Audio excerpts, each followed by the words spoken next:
afternoon's public lecture is sponsored by the John C. Danforth Center on Religion and Politics. I'm Lee Schmidt, Acting Director of the Center, filling in for Marie Griffith while she is on academic leave. We are pleased this afternoon to be showcasing the work of one of our own accomplished scholars, Rachel McBride Lindsey, who became Associate Director of the Center in 2013 after receiving her PhD in 2012 from the Department of Religion at Princeton University.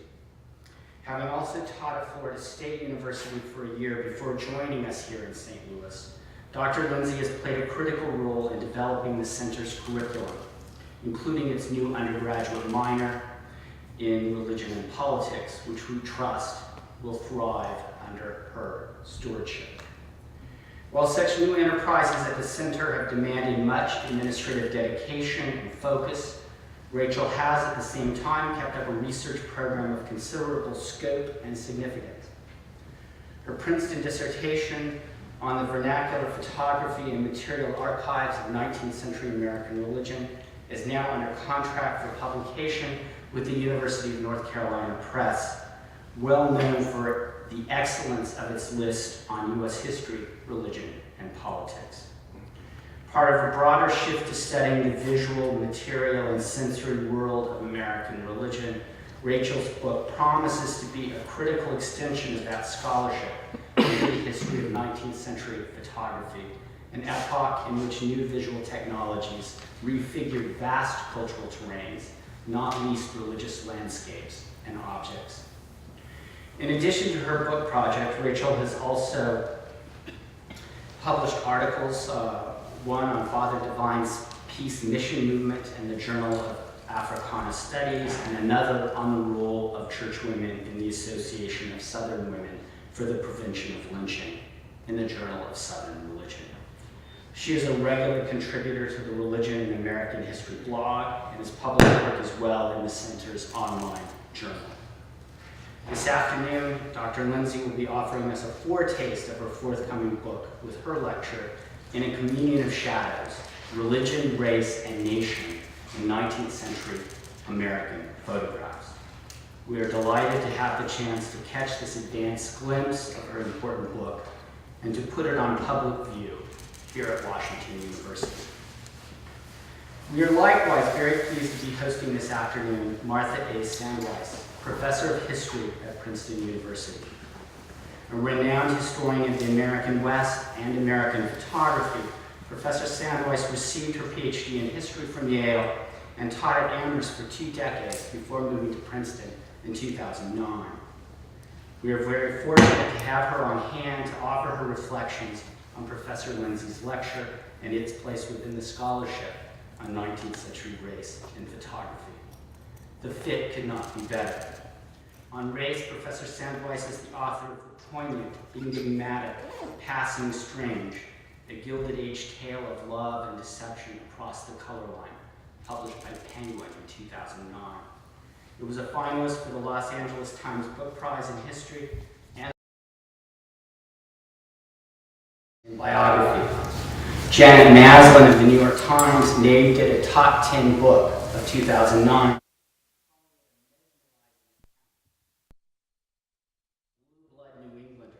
Who led a secret life as a black man, married to Ada Copeland, a black woman, even as he continued to bedazzle white elites in New York and Washington. On photography, Professor Sandweiss is the author of Print the Legend, Photography and the American West, published by Yale University Press in 2002. That book garnered the Organization of American Historians Ray Allen Billington Award for the best book in American frontier history, as well as the William P. Clements Award for the best book on the American Southwest.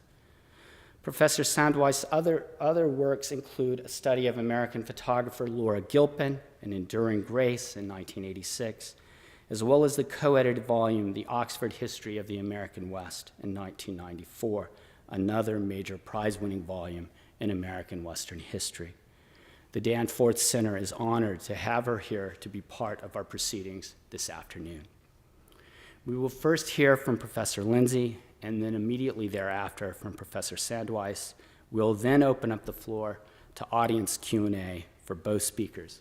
Please join me in welcoming Professors Lindsey and Sandweiss.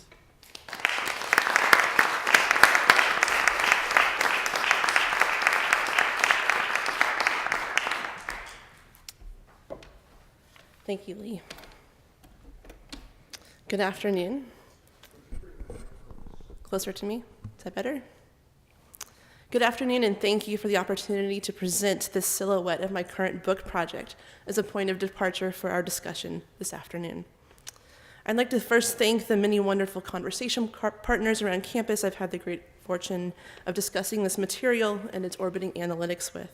My colleagues in the center, the AMCS, VisMat, and Race and Performance initiatives, colleagues in religious studies, history, IPH, and Sam Fox. This is truly an intellectual community, and I am so grateful to be a part of it. I would especially like to thank Professor Sandweiss for her feedback on a project that is trying to straddle multiple disciplines without losing its narrative and analytical integrity. Marnie, your work is a model that I aspire to emulate, and I'm so very grateful for your being here today. Thank you. Let me get my clicker out. Sorry. My remarks today are organized around 3 objects. An ambrotype likeness. Whoop. Apologies.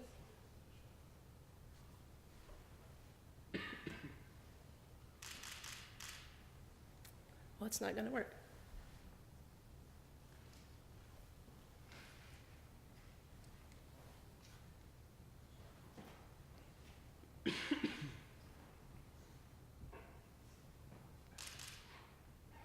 All right.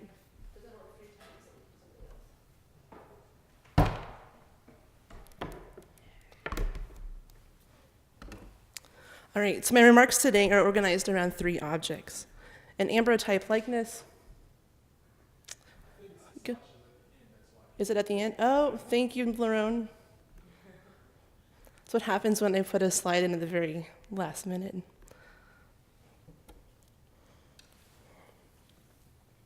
All right, let's try this again.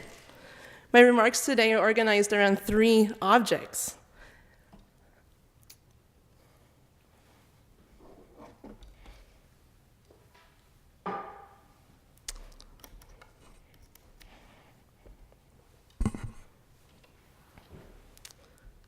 There we go.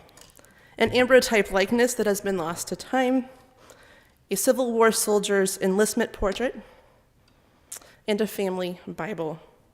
Each of these objects pushes us to consider 19th century American history and religion in a new light.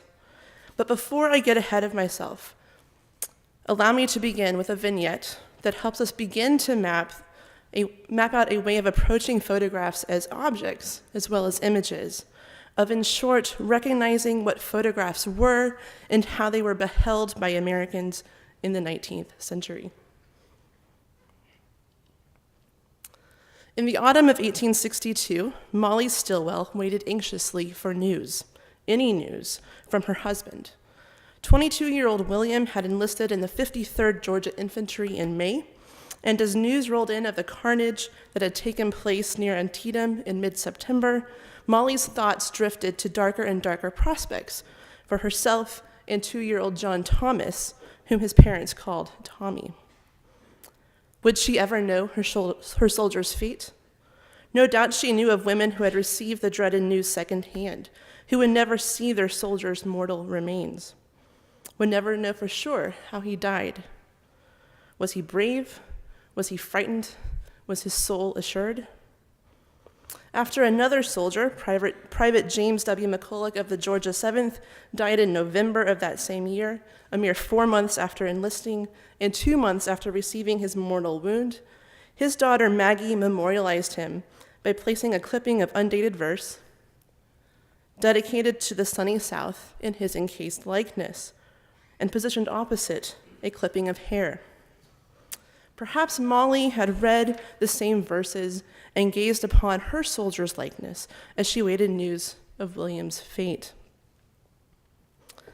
To what we can imagine as Molly's relief, William's letter arrived. "Great God, what awful things I have to chronicle this morning," he wrote. For 2 days while he stood guard at the field headquarters in Harper's Ferry, Virginia, his brigade fought and fought like men in one of the bloodiest battles of the American Civil War. "Molly, I have not heard who was killed and wounded in my company," he wrote from the troubled uncertainty of the front. "I have no doubt but some of my friends is lying cold on the ground now." The blood-stained ground at Antietam would prompt soldiers, politicians, and citizens on both sides to consider the toll of the war, as well as what such carnage ought to purchase.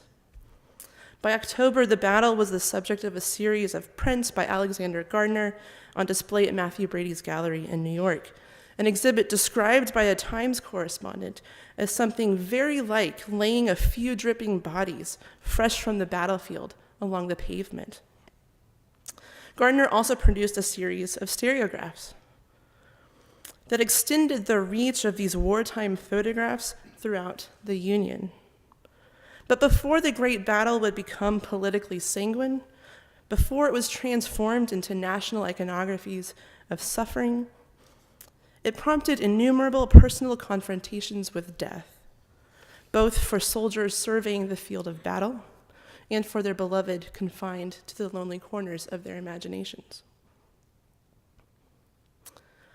William's experiences of battle were certainly not representative of all soldiers engaged in the war. He secured a position as a guard that kept him out of much of the action during the summer and fall of 1862, even if it could not protect him from disease, fatigue, and lonesomeness. Yet his letter that September nevertheless gestures to the theological work that soldiers' situations prompted. "I know that you are uneasy about me," he consoled Molly, "but you know that it will do no good to grieve. It is best to be cheerful as you can, for we ought to be willing to say, 'The will of God be done.' If it is his will that your best friend should die away from home, let us submit to it." Mindful of his duty to remain steadfast in his faith and of the stifling presence of death surrounding him, he instructed Molly to save his letters in order to instruct his children in the way of the Lord. William repeatedly quoted scripture and meditated on the will of God in his letters to Molly, often commenting on God's sure favor of the Confederate Army in this, quote, "unholy war." But his was not a theology of text alone. He cherished his Bible as a material object, so much so until it was damaged right smart, he wrote.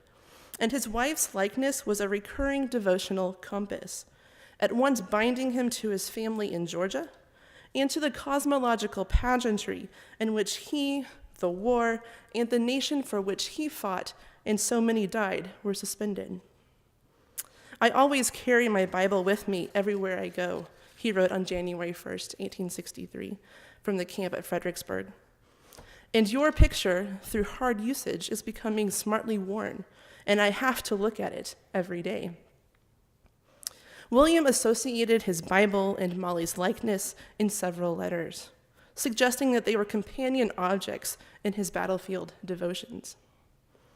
And finally, despite discouraging Molly from grieving over his corpse and reminding her of the inscrutability of the will of God, William confessed to his wife what he hoped for, should he, like the ranks falling all around him, die in battle. "I think of you while the cannon roar and the muskets flash," he scribbled in stolen moments of solitude. "And I've often thought that if I have to die on the battlefield, if some friend would lay my Bible under my head and your likeness on my heart with the golden curls of hair in it, that it would be enough. Molly, I shall have to close, for my eyes is bathed in tears, till I can't write." Molly and William exchanged letters between his enlistment in 1862 and November 1864. William lost his foot and suffered several illnesses, but was otherwise spared in body from the toll of war. Later records indicate that he returned to farming and other occupations to support his family, while he began a career as a Methodist preacher, climbing through those ranks throughout the rest of his life. Now, despite the accessibility of these records, Molly Stillwell's likeness with the curls of hair is lost to history. Much like Like much of the other material my book examines, this letter is a historical fragment, invoking a world that can never be fully pieced back together. And yet, despite the limitations it presents, despite the material absence of the portrait, Molly's hair, and the Bible, these phantom objects still remain a hinge from which to open new questions for the study of religion in 19th century American life. Why did William need his wife's picture with him when he died? Does it matter that his deathbed reverie associated photographs, Bibles, and hair? Can we use this incident to imagine a cultural landscape in which objects such as personal likenesses performed theological work, transforming mundane inventories into sacred cosmologies? In short, what did photographs mean to 19th century Americans? How were they beheld? And what equips us as travelers in a strange land to discern these meanings and practices of beholding? In addition to the assertion that photographs mattered to Americans and to American life from September 1839 forward, the correspondence between William and Molly suggests that the story of religion and photography in 19th century America goes beyond issues of iconicity, beyond defining photographs as compositional subjects that invoke meditation on otherwise imperceptible truths. For William, Molly's likeness was a material object, embedded in an abundant framework, much like the hair clipped from her body, that mediated her presence. Still, what does this have to do with the broader conceptual and narrative implications of religion in 19th century America? Answering this question requires stepping back. My ambitions when starting this project were modest. Little work had been done on photography and American religion, especially prior to the 20th century, even though scholarship had made abundant use of photographs as illustrations. The project started, in short, as an exercise in approaching photographs as history, but not quite, as Susan Sontag writes, as conductors of, quote, a truth beyond appeal. As a cultural historian of American religion, I wanted to know how these immensely popular, wide-ranging, and consequential objects were used by religious Americans and what effect, if any, they had on how religion was practiced. Because most Americans in the 19th century encountered photographs in homes, studios, and streets, I focused on these commonplace, familiar, and ordinary artifacts. Studio portraits tucked into family Bibles, death and mourning photographs, spirit pictures, half-tone prints and souvenir portfolios and newspapers, and stereographs of the Holy Land, the life of Christ, and other subjects, including this one of the triumphant host of King Jesus at the Sunday school parade during the 1904 St. Louis World's Fair.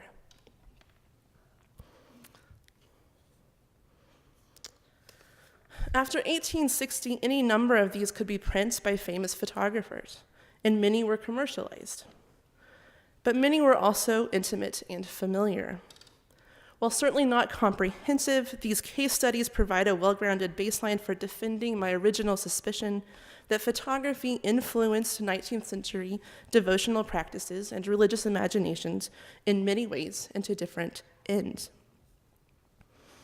And yet, in conducting this research, it also became clear that I was not going to be able to limit the scope of my analysis to religion, or even to assume that religion was a stable category that could be captured by the camera and cataloged by tradition, place, or figure. This was a story not only about objects and compositional subjects, but also about systems of representation and visual campaigns of belonging and exclusion. Techniques of power were inextricable from technologies. What cameras and chemicals captured on plates was not always what beholders of these photographs saw. And as much as religion contributed to emerging and changing photographic habits of perception and recognition, religion was also produced through material practices and imaginative acts of beholding. In short, attending to photographs did not simply provide a new visual record to the story of American religion. The history of religion and photography was caught up in acts of production, yes, but also preservation, display, and beholding.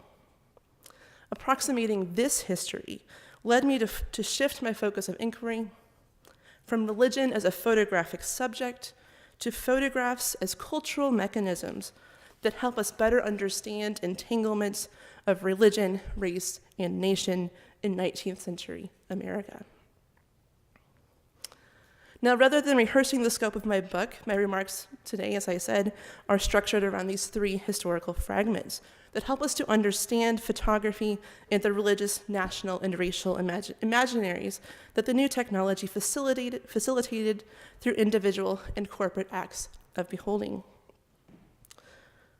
What I aim to do in my remaining time is to argue that excavating the cultural history of 19th century popular photography raises important questions about the interpretive tangle of material culture, quotidian or everyday practices, and religious experiences. And that attentiveness, again, to these questions, in turn, illuminates new ways of understanding how Americans throughout the 19th century learned to encounter religion, race, and nation as reflections of each other in an ever-expanding hall of mirrors. In concluding, I will gesture towards the communion of shadows as not only a lyrical take on the social life of 19th century photographs, but as a critical approach to photographs as historical sources, beleaguered, inconsistent, and fraught, to be sure, but sources in their own right nonetheless.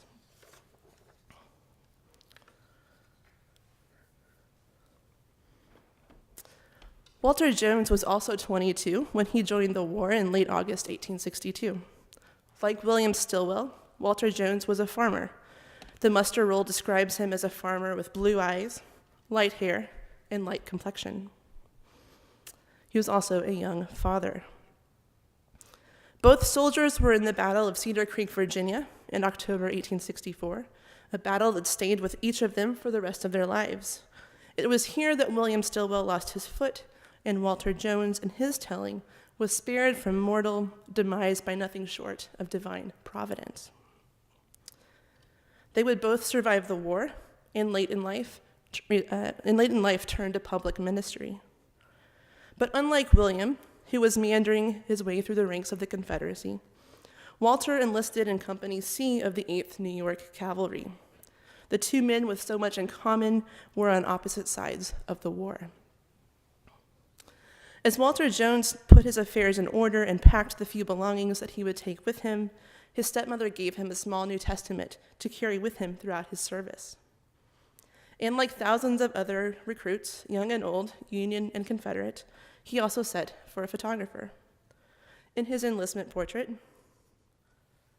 Private Jones sits in front of a painted background of the Union standard, waving above his left shoulder, legs crossed, clasping his left fist around the hilt of his saber and resting his right hand on his right knee. The framed half-length portrait was likely, possibly, an ambrotype. We don't know for sure because the original does not survive. Although he could not have known it at the time, the testament and the likeness would together become defining elements in narrating his life story. In many respects, Jones's portrait was like thousands of others in the early years of the American Civil War. We can imagine that it's set on an intimate table during his years of absence, or perhaps on a proud mantle. The small portrait could have been tucked into his wife, Lola's hand, when pangs of fear or separation trembled in her breast, and cradled by his toddling son during bedtime prayers. The portrait was ordinary, familiar, common. But unlike thousands of others just like it in almost every way, this likeness is remembered because of the ways in which it was both preserved and displayed after the war. In September 1899, 35 years after he was mustered out of the Union Army, Jones secured a copyright of his likeness, now a print of the original and titled A Testament.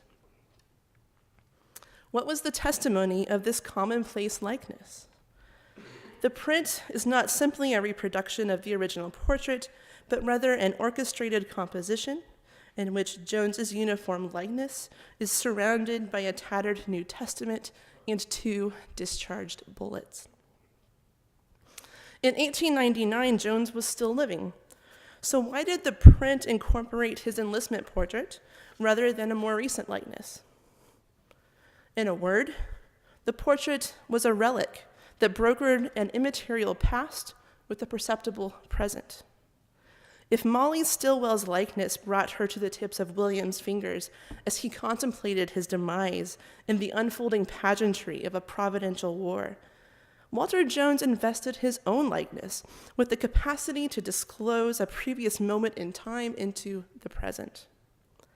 As much as the likeness worked to document his participation in the war, for later beholders who gazed upon the young soldier, the portrait was also a conduit of Jones's former self, a tactile proxy of now discarnate flesh.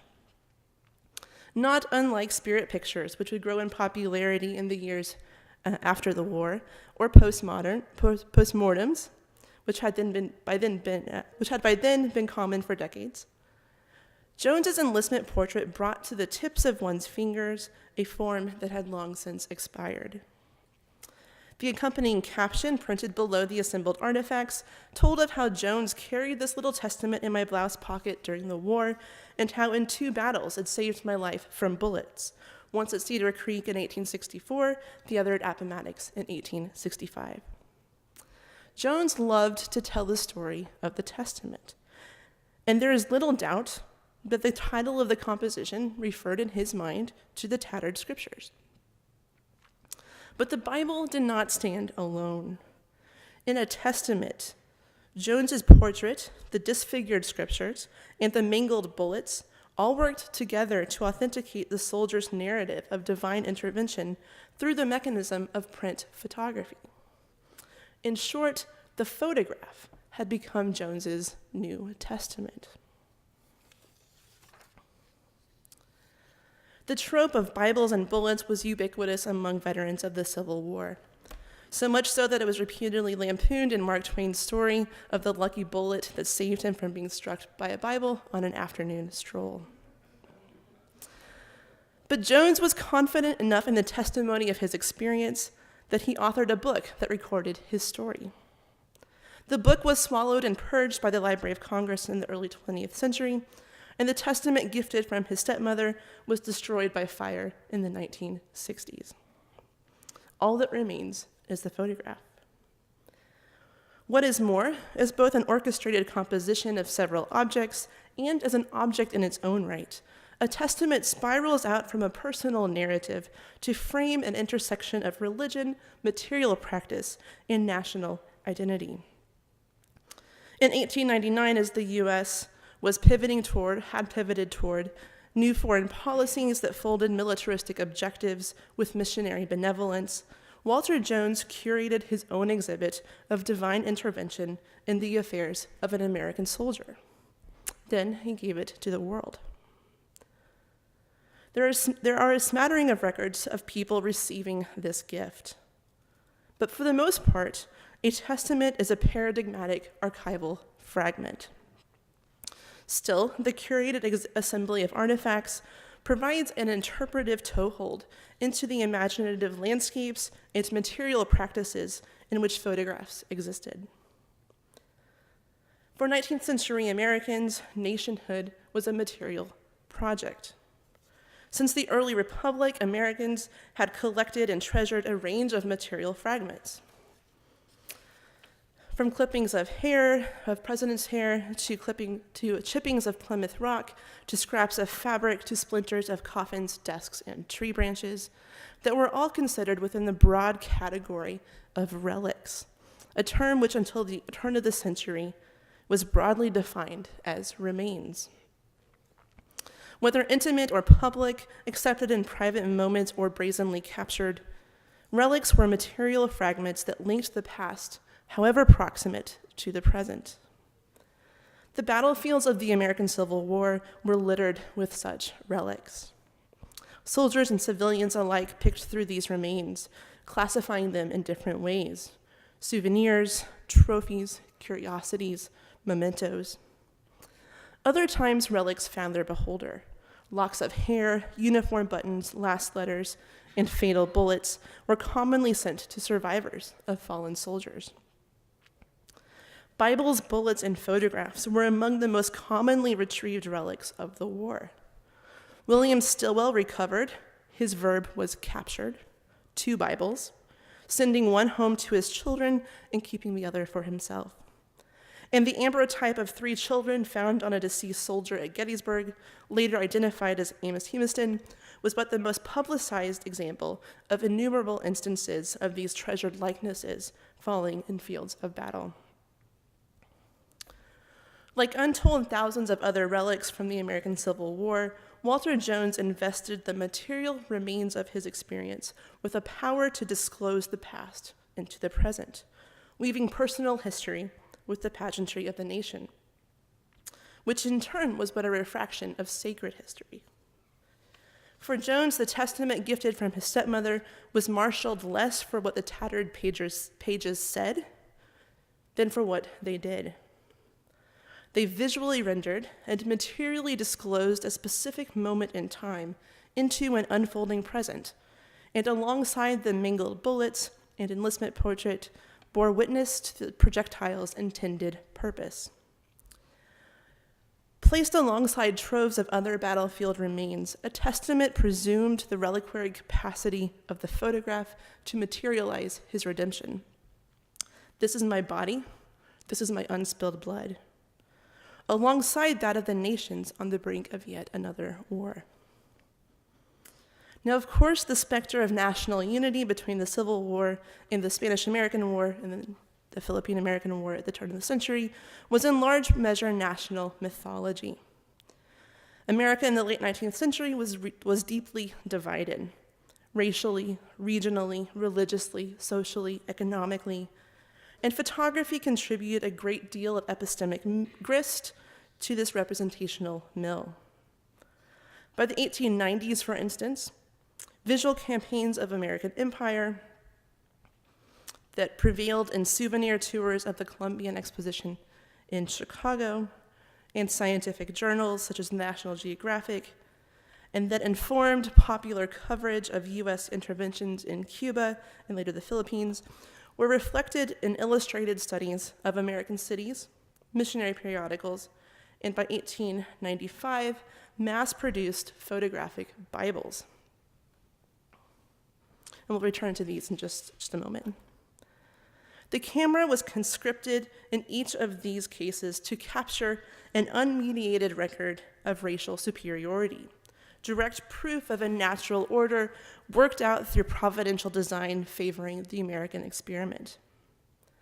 Biblical imaginaries, in short, were part of a broader landscape of American empire worked out through photographic technologies.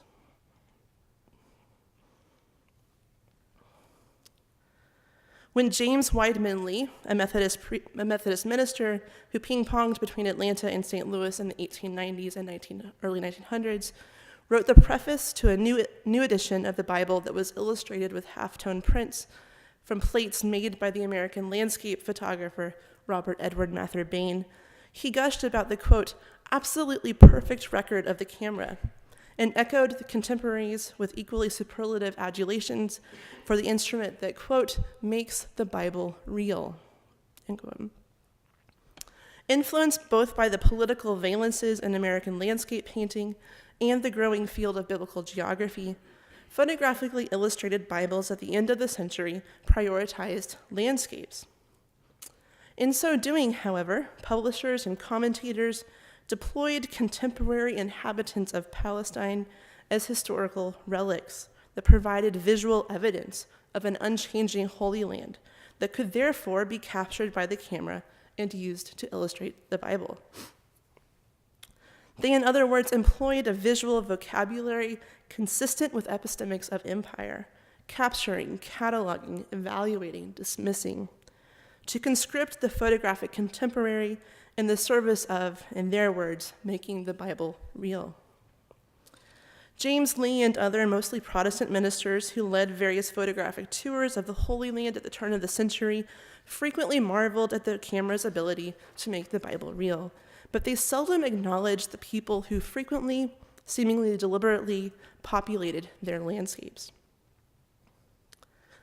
But if visual campaigns of racially and religiously charged superiority were smuggled into American Bibles through clandestine colonialist metrics at the end of the century, American Bibles had by then long already been sites where the knotted threads of race and nation were smuggled into sacred history, unwittingly perhaps, under the guise of family pictures.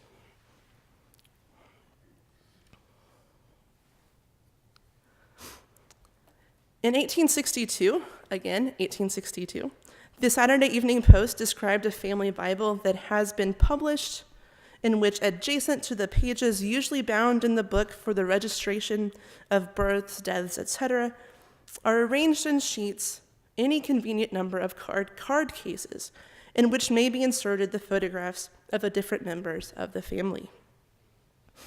By the American Civil War, this notice suggests, Bibles had become photograph albums.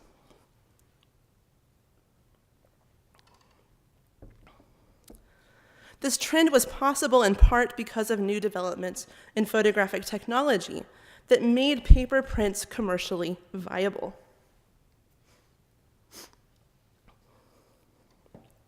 This album page is from a canvassing Bible used by sales agents to procure subscriptions in the 1880s. But the practice of preserving family portraits in Bibles was more than a feat of technology.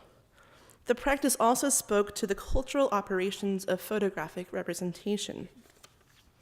And often enough, these mechanisms of representation were wrapped up in negotiations of belonging and exclusion, bartered through discourses of lineage. Bible galleries such as this one, to cut to the chase, can teach us something about the politics of race and national belonging in 19th century America. Alongside registries and mementos tucked into the pages of Bibles, photographs were part of an archive of artifacts that contributed to a form of memory work.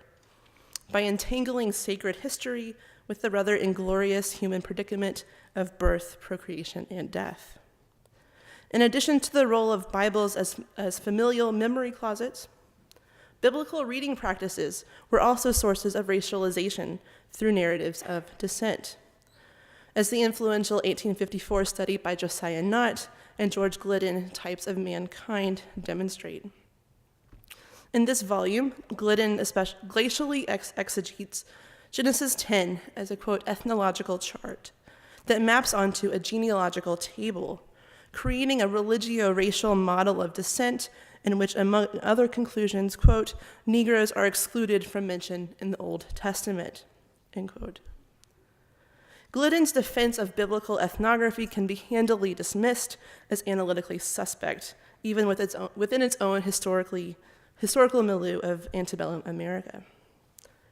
But the interpretive practice of authenticating racial politics by locating their origin and meaning in biblical text was far more pervasive than the rather limited reach of academic monographs. The illuminating content of family Bibles frequently interwove racial and religious categories, as this chart from the extensive front matter to a family Bible demonstrates. And perhaps more subtly, amateur genealogy also freighted religiously charged racial and cultural classifications under the aegis of ancestry. While speaking to different constituencies and often enough arriving at different conclusions, each of these cultural practices, biblical ethnography, album curation, and amateur genealogy, was bolstered by claims to empirical technique. For his part, Glidden minced no words. Quote, such is our conclusion. Science and reason confirm it. 10th Genesis proves it. End quote. Unlike other modes of visual representation, photographic technology enabled ethnologists, law enforcement agencies, and studio photographers to manufacture visual records of belonging that were woven into narratives of destiny and progress under this authorizing discourse of technological empiricism. Now let's turn to a specific family Bible to pull on these threads. Enoch Look Hemingway and Clara Davis were married in Framingham, Massachusetts on April 22nd, 1863. Less than 4 years later, Clara had given birth to two sons, Seth Carleton and Harry Windsor. In September 1876, more than 11 years after Harry was born, Clara gave birth to her only surviving daughter, Bertha. The Hemingways' family history was recorded in an 1877 edition of the latest illustrated family Bible. In addition to hundreds of pages of historical and scientific illumination and nearly 2,000 illustrative engravings on steel, wood, and in colors, the title page boasted, the Bible contained a gallery for 16 family portraits.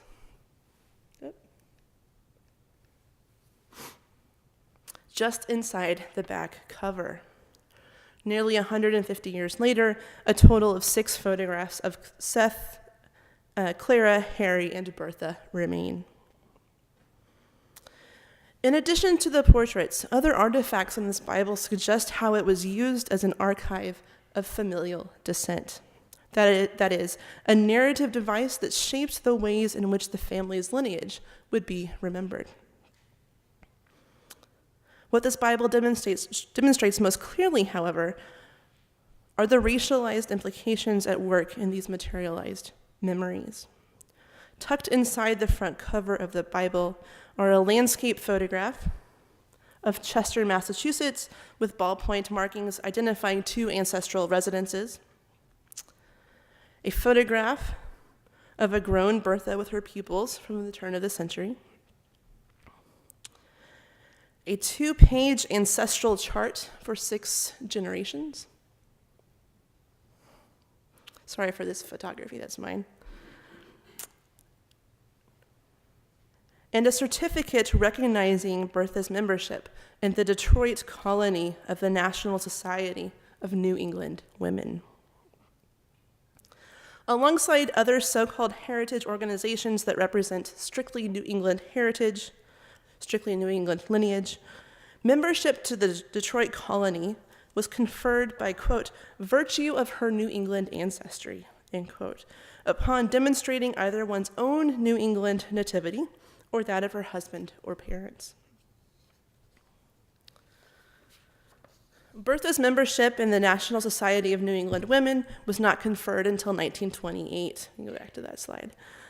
But the society itself was established in 1895 when, as society journalist E. Marguerite Lindley explained, quote, citizens from foreign countries are becoming nationalized in such large numbers that we of the old New England stock need to band together in a common fraternity in order to preserve those grand old days of which we are so justly proud, end quote. With the stated purpose to perpetuate the memory of our glorious ancestry, the Society of New England Women shared with other hereditary societies formed in the late 19th century an interest in genealogical pursuits aimed at securing America's racial stock, a thinly veiled euphemism for white, through a careful inventory of ancestral characteristics. As collective archives of family records, photographs, and ephemera, family Bibles, such as that one inherited and curated by Bertha Hemingway, wove the racially charged practice of constructing family lineage into the biblical pageantry of redemption. The archival context of the family Bible lends some interpretive insight to the photographs that came to be common within its pages. But so too does the broader cultural obsession with photograph albums. And here too, the connections to metrics of descent were quickly promoted. The earliest clues to a deliberate association between Bibles and photograph albums come from D. Appleton and Company of New York in December 1861. Advertising their complete and extensive assortment, Appleton noted that the newly popularized albums in their stores presented at once a mild form of hero worship and an illustrated book of genealogy, and speculated that, quote, it does duty for a living hagiology, and it will supersede the first leaf of the family Bible. Photo albums never replaced Bibles, and yet Appleton's predictions nevertheless poignantly conveys sensibilities gaining currency in the second half of the 19th century. The camera was the new pen that provided a living hagiology, wherein likenesses were animated surrogates rather than chemical traces in place of lifeless scribbles. But how did albums condition visual strategies of race? Let me provide one brief example. Here are 3 fundraising photographs of children from an album of card portraits compiled in the 1860s and 1870s. Recently freed from enslavement by Union forces in New Orleans, the children in these card photographs, Charles Taylor, Rebecca Huger, and Rosina Downs, were on a tour of Northern Photographic Studios coordinated by the American Missionary Association and the National Freedmen's Relief Organization during the winter of 1863-1864 to raise money for the freedmen's schools through abolitionist support. In an 1864 letter published in Harper's Weekly, C.C. Lee of the Freedmen's Bureau described Rebecca as an 11-year-old who, quote, to all appearances is perfectly white. Her complexion, hair, and features show not the slightest trace of Negro blood, and concluded of 8-year-old Charlie that quote, 3 out of 5 boys in any school in New York are darker than he, end quote. That the creators of this album chose to, which included images of Henry Ward Beecher, among others as well, that the creators of this album chose to include the photographs of Charlie and Rebecca, children who are marked as visibly white and contextually black, speaks to the album's toying with racialized sensibilities and systems of racial classification. On the one hand, in other words, despite appearances, 19th century racial classifications were defined by lineage. But on the other hand, photograph albums could upset that logic by replacing written transcriptions with visual signifiers, a cultural practice that troubled anyone with a stake in maintaining racial purity. Within the archival context of photograph albums, family pictures were inevitably wrapped up in narratives of race and nation. National and racial identities were ciphered not in isolated portraits, but through economies of exchange and the compilation of visual narratives. Publications on the order of Francis Galton's Life History album, first published in 1883, and anthropometric catalogs at universities and other institutions, for instance, encouraged individuals and institutions to maintain photographic records of development, not only for one's own amusement or benefit, but also because such a document, in Galton's words, will be of great value to your family and descendants. Such directives tellingly resembled practices that had been at work in Bible galleries for nearly 2 decades. Although not systematically executed in the way that Galton advised, family Bible portrait albums frequently included multiple photographs of its members at various stages in life, effectively collapsing Galton's record of biological experience into a biblical frame. Bible portrait galleries were, in short, spaces where individual likenesses became touchstones for ancestral legacies, which were in turn woven into narratives of biblical lineage and national heritage. By way of conclusion, it is fair enough to ask directly how these 3 fragments, Molly Stillwell's likeness, Walter Jones's enlistment photograph, and the Hemingway's family Bible, contribute to the study of religion, race, and nation in American history. Now, attention to these triangulated categories of analysis is nothing new. So what does this project contribute to an already existing body of work? In brief, A Communion of Shadows, the larger book project from which this talk derives, asserts that over the course of the 19th century, photography became indispensable to American life, and that histories of American religion can no longer overlook the influences that photography had on material landscapes, quotidian practices, and religious sensibilities. It then goes further to assert that analysis of these influences cannot be limited to a predefined arena of religion, but rather must take into account overlapping and intersecting habits of perception and recognition that unmoored photographs and practices of photographic beholding from any specific cultural arena. It argues that isolating religion apart from entertainment, science, fine art, law, territorial expeditions, or other contexts from the outset distorts the prismatic role that photography played in 19th century American life.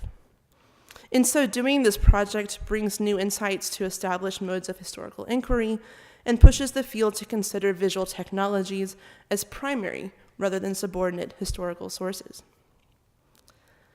The communion of shadows is an apt metaphor that cuts across complementary analytics that my book contributes to the study of religion and American history. On the most obvious surface level, it refers to the materials that constitute my archive. An advertising jingle for daguerreotypes in the 1840s and 1850s counseled Americans to, quote, secure the shadow ere the substance fade. And in his 1864 History of Photography in the United States, the highly reputed Philadelphia photographer Marcus Aurelius Root reflected on the technological innovations of the previous decades, the telegraph, steam power, and photography in particular, and concluded that what bound these developments in common purpose was that they, quote, served to bring the individuals of our race, however widely dissevered by material distances, into more or less proximity and communion with each other. Thus, on the first level of analysis, photographs are material artifacts that help us to think differently about 19th century social and cultural networks in which religious sensibilities were both animated and articulated. But this leads us to a second level of analysis. Photographs were systems of representation in which cultural categories and power structures were materialized, rendered accessible to the senses, if only for fleeting moments of encounter. They were approached as documentary evidence of the very realities that the visual exchange created. Racial classifications, national aspirations, and religious imaginations may not have been coterminous with the perceptual habits conditioned by photography, but they each gained currency through that exchange. The communion of shadows, then, in this sense, refers to the haunting presences and ghostly matters of social, political, and epistemic constellations of power coded within the commonplace and the visual. William Stillwell's letters to his wife, Molly, Walter Jones's choreographed print, A Testament, and Enoch and Clara Hemingway's family Bible each demonstrates that photographs were intimate objects suspended in knotted webs of practice, meaning, and aspiration that dismissed convenient cultural compartmentalization. As seamlessly as William transitioned from regimental movement to scriptural interpretation, to farming duties, to fatherly affection in his letters to Molly, so too could the visual field of a studio portrait traverse seemingly distinct but truly entangled interpretive directives. Informed attention to the material life of photography is, in sum, a necessary first step to approaching this communion of shadows. Thank you.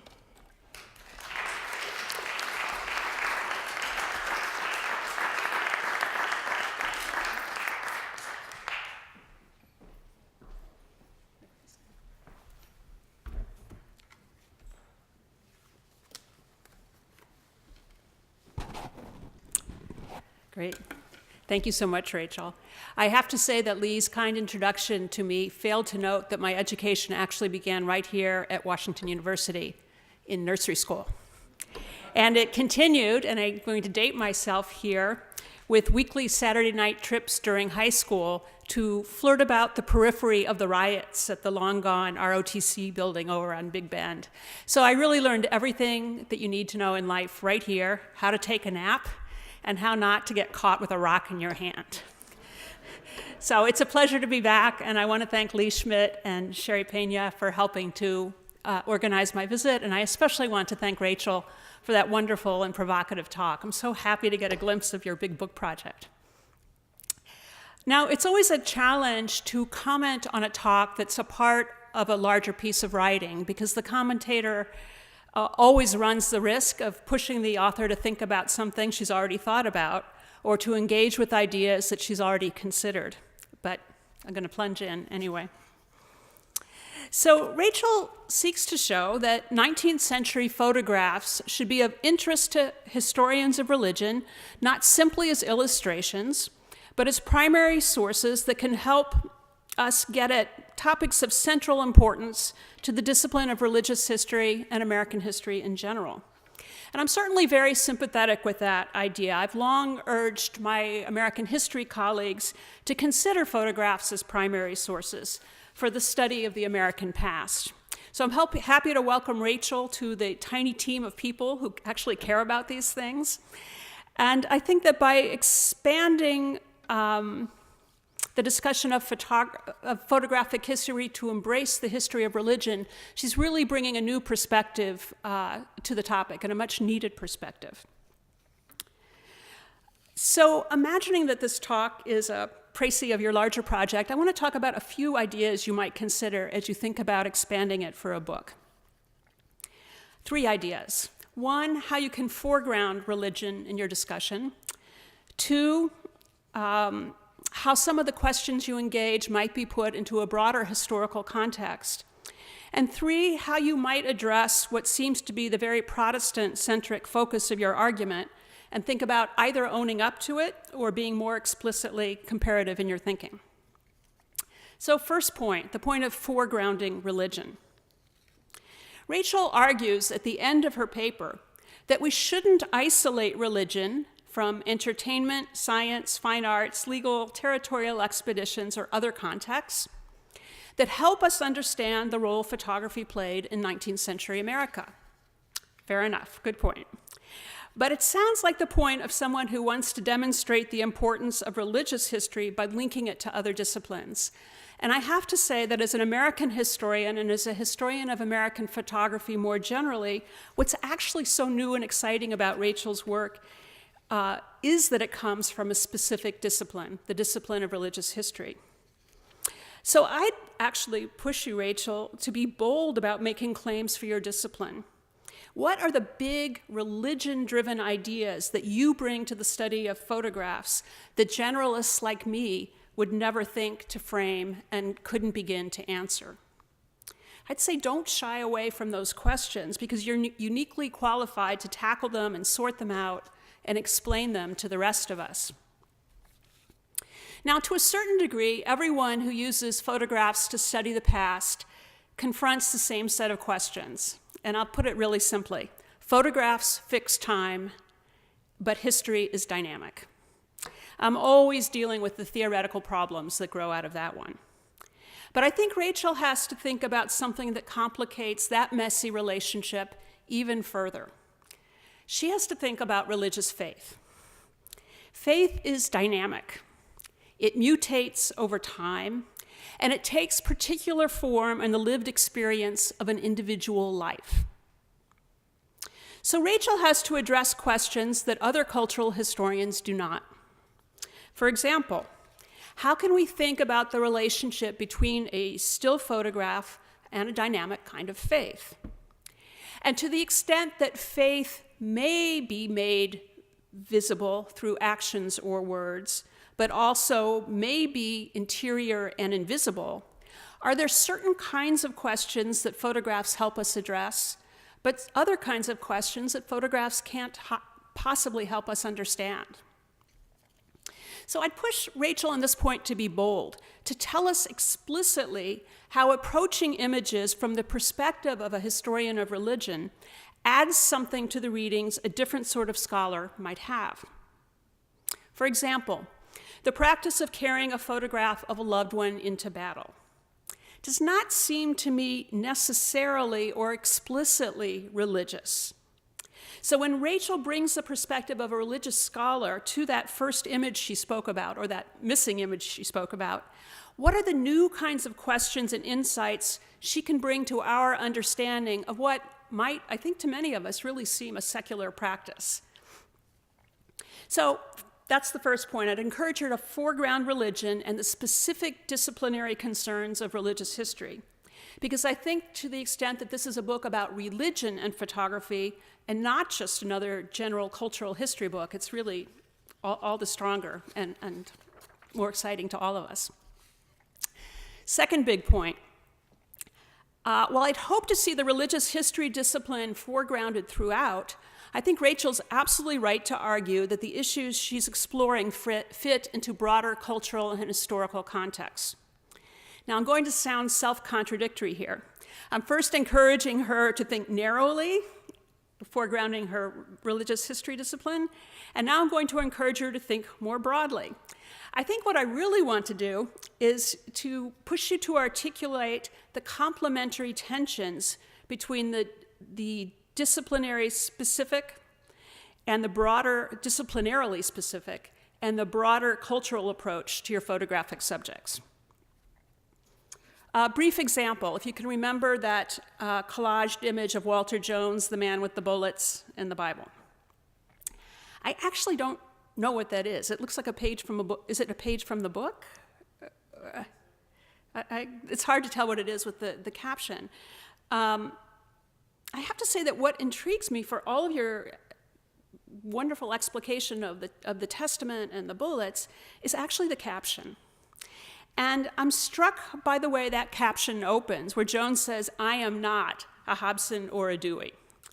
So he's making very specific references there to heroes of the Spanish-American War. And in that regard, I think he's trying to insert himself into a larger conversation about the meanings of military heroism. You know, he doth protest too much. He is not, but of course, he wants us to associate himself with these people.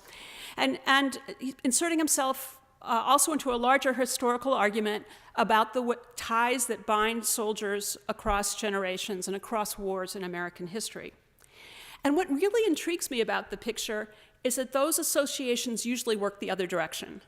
That is, during the Mexican-American War, many soldiers evoke the imagery of Revolutionary War heroes. They're looking backwards. But here's Jones, peculiarly and interestingly, looking forward and associating himself with people who proved themselves 3 decades afterwards. So yes, I do think there is a religious context for that photograph, but I also think there's another one, drawn from ideas about military heroism, and his heroism is simply proved by the fact of his survival, of course. Larger arguments about American nationalism, and so forth. So I think what's really interesting here is the way the set of religious questions that you pose intersects with the quite secular questions that someone like me might pose, coming in and being intrigued by the caption. Now, I think the Bible galleries or albums provide an even richer example for this point about how valuable it can be to sort of push out into these broader historical contexts. These albums are fascinating, and I have to confess, I've never heard of them or never seen them before. So thank you. And I think they invite our consideration in 3 broader historical contexts. Larger arguments about scientific racism, the ongoing debates about the meaning of evolution, and the shifting racial landscape of the United States in the immediate aftermath of emancipation. Rachel hints at all of these, and I agree. These are 3 stories that bear much further investigation. So first, the connection to scientific racism. It certainly makes sense that the Bible, with all of those begats, should be a place where people should use photographs to document their own family heritage. Now, I was wondering whether these Bibles were generally Old Testaments, New Testaments, or books that combine them both. Because as you suggested, Rachel, in your reference to the work by Josiah Nott and George Glidden, the Bible became a flashpoint for scientific racists in the 19th century. And the debates really went well beyond their arguments about Genesis 10 and whether the descendants of Noah included Negroes. So Nott and Glidden were believers in polygenesis, the idea that God created not one man from which we all descend, but multiple men of distinctly different races. And they followed on the heels of the work of people like the 19th century Philadelphia anthropologist Samuel George Morton, who argued that the careful measurements of the skulls of people of different races conclusively proved that the races were not related. And surprise, surprise, he conclusively proved that white people had bigger skulls and were smarter. Now, how could that story of multiple creations square with the story of Adam and Eve? The polygenicists found their way to talk around it, of course, and obviously that's one of the great things about the Bible. It's an enormously elastic text. But the centrality of the Genesis story to their conversations about the origin of the races does make me wonder about those Bible photo galleries that were intended to fix one's racial heritage. And I really wanted to know whether they end up in books that include the story of the Garden of Eden or not. We can talk about that. Second is the context of evolution, because the emergence of these Bible galleries as a genre in the early 1860s is following immediately upon the heels of Darwin's 1859 publication on the origin of species. And Darwin's theory of evolution, of course, directly challenges the story of the Garden of Eden, but it also challenges the story of polygenesis, because Darwin's argument is, of course, pointing toward the idea that there's a common origin for man. Now, you took out of this talk a fantastic image of a lithographed family tree that I guess went with the family Bible. And Rachel has done some interesting work on how family lineage can be visualized. You can visualize the family trees here. But I think these family trees take on such an interesting meaning and context against the backdrop of Darwinism. Because think about it for a moment. I think all of you can probably conjure up images that came out of Darwin's ideas. You can probably all see that image of the ape walking across the page and slowly standing more upright until he becomes a man, always a man. And you can perhaps visualize some of the family trees that illustrated Darwin, with apes branching into different kinds of peoples. So I love thinking about the family trees that are in other parts of your work in conversation with these explicitly Darwinian images. It's fascinating. Third context for those family Bibles is, of course, emancipation and the emergence of the Jim Crow laws. Because if the emergence of these family Bibles in the 1860s suggests possible connections to the debates about Darwin and evolution, it also suggests we might think about what it means for them to emerge on the eve of emancipation and to thrive in its wake. How can we think about these albums in the context of Reconstruction and the emergence of Jim Crow segregation laws in the Deep South? Well, until 1865, when slavery ends, a host of laws in the slaveholding states dictated exactly how one could treat or mistreat a person who was legally the property of another. But once the slaves were freed and the 13th Amendment ended slavery in a legal and constitutional way, how could whites continue to reinforce the racial hierarchy that characterized American society? If they could not define people by their legal status, they would seek to do it another way, and they did it by defining race. The laws that spring up in the South after the collapse of Reconstruction sought to make one's status as a black person very, very hard to escape. And the laws effectively said that if just one of your 8 great-grandparents was black, you were black, and you could be compelled to ride in the segregated train cars. It didn't matter what you looked like. Family heritage was all. And that, of course, is what the Supreme Court upheld in 1896 in Plessy v. Ferguson, as it declared that separate was equal. Now, these racial laws, which reached their absurd apogee in the 1890 census that designated people of color as black, mulatto, quadroon, or octoroon, these racial laws existed in uneasy tension with the kinds of photographs that Rachel shows us from the family Bible albums. The photographs, in concert with the other kinds of genealogical documentation, such as she showed us, were meant to prove family racial identity. But as those remarkable photographs of the 3 white-looking enslaved children, or formerly enslaved children, shows us, skin color didn't always track one's family lineage. If the Southern races could have counted on the color of one's skin to prove one's racial identity, they wouldn't have needed all those laws. So yes, photographs prove your racial identity, but then, as you suggest in the picture of the enslaved children, they might not. Americans were really anxious about that.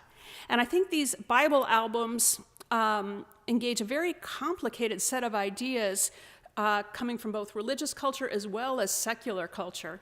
And I'm so glad that you're exploring that.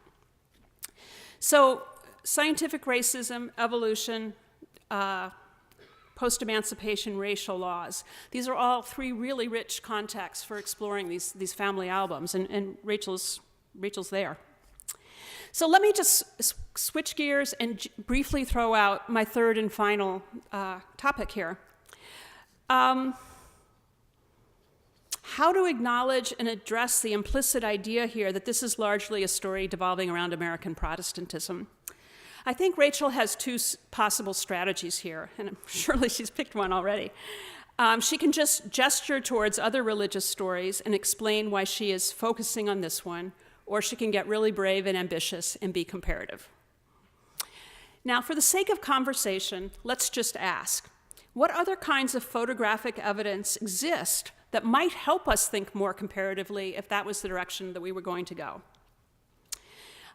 In northern New Mexico, where I spend a lot of time, there's a very rich tradition of religious imagery, Catholic, of course.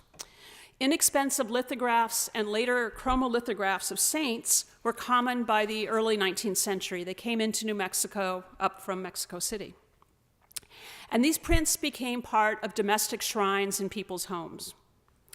Now, later in the 19th century, once photography is invented, family photographs find their way into those shrines alongside these older chromolithographic prints. And in more public sites like churches or pilgrimage sites, family photographs likewise get left behind by pilgrims next to the painted retablos, the paintings on tin that people would leave behind. And this just makes me wonder whether someone interested in Hispanic Catholicism might ask a different set of questions about the almost talismanic power of family photographs, a different set of questions than Rachel does as she explores their use during the Civil War in a context that is implicitly Protestant. Now, once I started thinking about this paper, I started going off in all sorts of directions, thinking about other kinds of photographs that might play into a study like this, if not by Rachel, by someone else. And I began thinking about Mormonism, that most American of 19th century face. And there, actually, I'm not sure, I bet there's some people in this room who could contribute more to this conversation. Certainly, the Mormon faith puts an enormous emphasis on the connections to one's ancestors. But until 1890, polygamy was practiced by a significant minority within the Mormon culture area. Despite anti-polygamy rulings by Congress in 1862 and the Supreme Court in 1879, it was not officially renounced as a practice until 1890 as a condition of Utah joining the Union. Now, pictorial family trees, I don't think, would have been exactly what polygamous families would have wanted to circulate. And it strikes me then that the family trees of non-polygamous families would have had a particular valence, political valence in that culture that they wouldn't have had in a Protestant culture area or a Catholic culture area.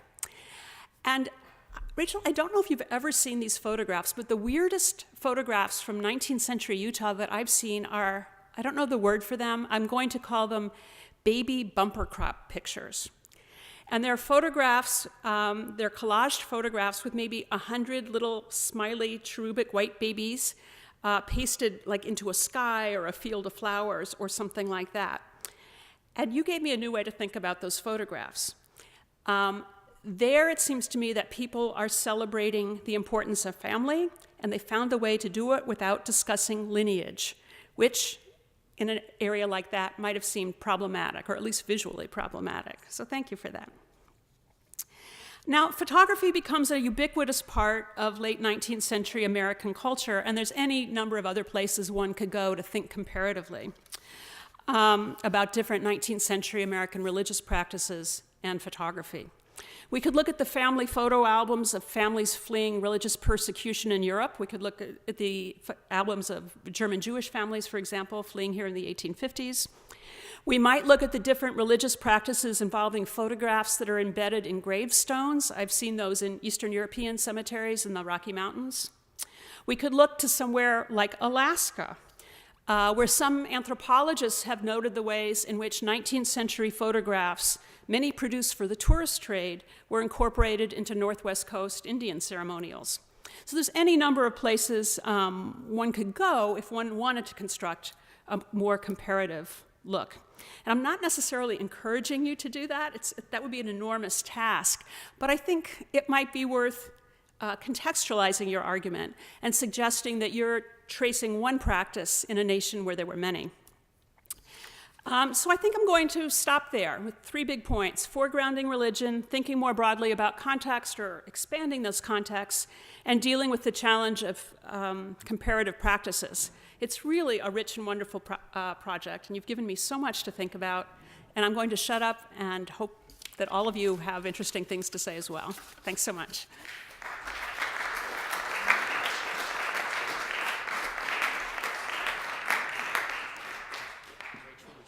Would you like to respond, or just right now, or field questions? Your choice. We've got about 15 minutes or so. Okay. I'm gonna make a few remarks and then take some questions. Yeah, thank you so much, Marnie. This is incredibly helpful, insightful.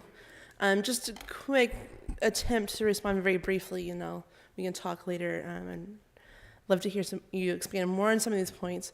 But the question about foregrounding religion. So I think I'm going to sort of gesture to the first and third points that you made. These are on my mind right now. I don't intend to make religion a barnacle on American history. That's not the way that I imagine this, but I am absolutely hearing you when you say that that's how it could be read. And so I will certainly work towards making those arguments more explicit about what is going on here from the vantage of religion, both the discipline and cultural practice. As for the third point you make is a point that has sort of plagued this project since it was the dissertation. Do I call it religion when I'm really thinking about Protestants? And I think that I do have some sort of footing for that, in that the discipline of religion gives me some toeholds there. But absolutely. So thinking about, I'm not going to make this a comparative project, but there's certainly any number of examples that I could bring in to demonstrate why this is not comparative. And I think that the point that I want to make in thinking about this material from the Protestant perspective is that oftentimes studies of visual culture and religion sort of use Catholicism, Mormonism, as sort of the visual stories of American religion. And part of what I'm saying is that Protestants have a very deep, modern history with visuality and materiality as well. And so what does it mean when we think about these questions directly? It's a very weak sort of attempt to address these very insightful questions, but I look forward to it, and thank you very much.